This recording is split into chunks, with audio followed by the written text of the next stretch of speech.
When managing type 2 diabetes that requires insulin, the Basal-First strategy stands out as the preferred initial approach.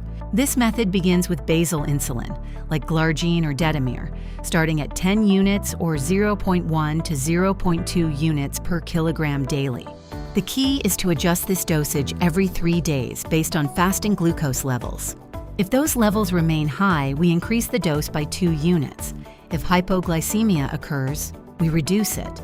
This strategy effectively controls fasting hyperglycemia while minimizing the risk of hypoglycemia, keeping things straightforward for those new to insulin.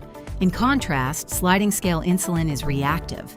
It addresses high glucose only after it happens, resulting in glucose spikes and an increased risk of hypoglycemia, particularly in hospitalized patients. Current guidelines advise against using sliding scale insulin as a standalone treatment.